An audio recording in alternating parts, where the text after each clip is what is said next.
This is something very important for all of us, and it's a vaccine EO. I'm delighted to be here in the Oval Office as our administration takes another historic step in our mission to make America healthy again. Today, we're proud to officially announce the United States of America's gold standard childhood vaccination recommendations, and that has to do with many subjects, but including autism in particular. I want to thank the man who has done more than perhaps anyone else to bring about this real revolution, Secretary of Health and Human Services, Robert F. Kennedy Jr., my friend, and he's doing a fantastic job. I'm proud of you. Give me a very powerful hand to use. Strong guy, by the way. Thanks as well to Director of the NIH, Jay Bhattacharya, Deputy Assistant to the President of Domestic Policy, Dr. Heidi Overton, our Maha moms, and including Jamie Franklin, who's with us today, a very special person, and also the medical experts and professionals who've worked very hard on getting this to happen, this day to come. For long, and far too long, a long period of time, America's recommended more childhood vaccines than any peer nation, and even twice as many doses as some European countries, and even more than that.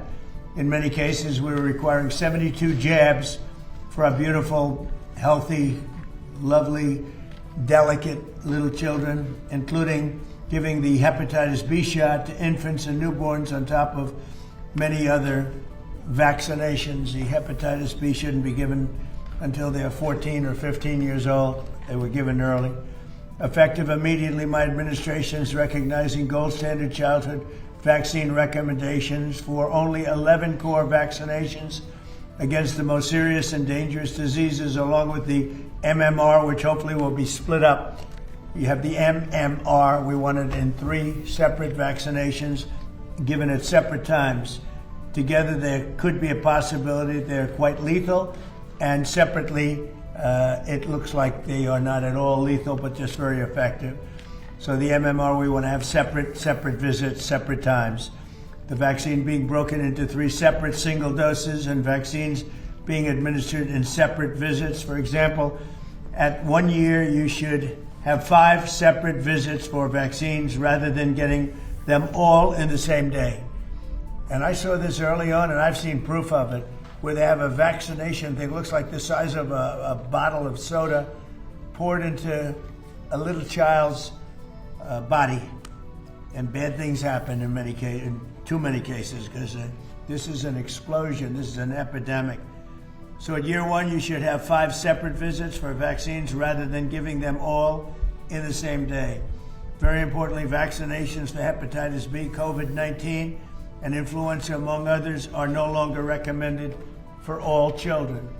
In addition, this executive order directs the Attorney General to advance legal challenges against states that violate children's rights to religious or medical vaccination exemptions, for the exemptions.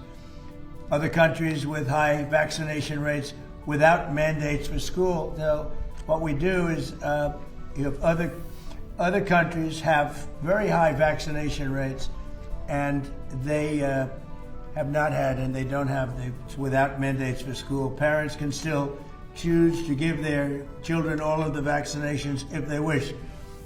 It's up to the parents. We're making recommendations that are strong, but it's up to the parents if they wish, and they will be covered by insurance. However, this updated recommendation finally aligns the United States with other advanced and developed nations around the world. More importantly, it aligns us with common sense and knowledge. Decades ago, children received only a small fraction of the vaccines required today. In those times, people were much healthier, and of course, the high rates of autism now observed did not exist. So there's a reason for such epidemic rates of autism, and we're going to bring it back to much closer to where it was. Well, we do not know exactly what the cause is with respect to autism.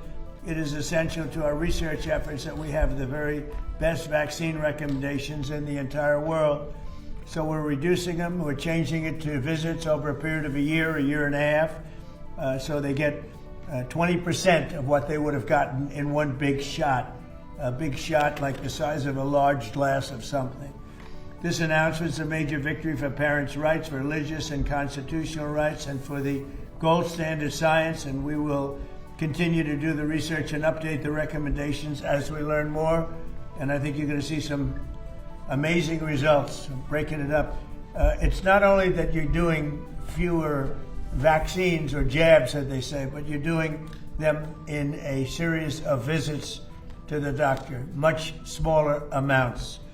To ensure Americans benefit from these recommendations, my administration is fully committed to using every tool at our disposal, including a review of potential funding and finding. Frankly, we're doing funding and we're doing findings, and the findings will be announced almost immediately as we gain some strong surety. So now I'd like to have Bobby say a few words, followed by Jay, Heidi, and Jamie, and then I'll sign the executive order, which I'm very excited about, because I came in and I said, I want to find what's going on with autism. It's many, many times what it used to be years ago, and it gets progressively worse, and we add progressively more and more vaccines. So in a nutshell, and you can see it through this, we're breaking up the vaccines and we're breaking them up into time periods. Okay? Not so complicated. And we think we're going to have a tremendous result from doing that. Very simply, large amounts of vaccine, large amounts of like vats of vaccine are currently pumped into your child's body. And we're doing 20% of that at each visit. And we'll let time elapse between visits so the body can handle this massive amount of fluid being pumped in. I think it's going to make a big difference. You know, there are some groups that have virtually no problem with autism. And I have to say this, they're groups that aren't big into the world of vaccines. So there's something wrong when we see record numbers all the time, every year for years and years. Every year gets higher, higher, higher autism. And we think we have a very good recommendation, and a lot of good things are happening. We're going to be releasing some very detailed paper. Here's another one, European countries versus the United States. Look at that. These are high-level, very medically powerful European countries. You see the top, that little chart says a lot, but that's the difference.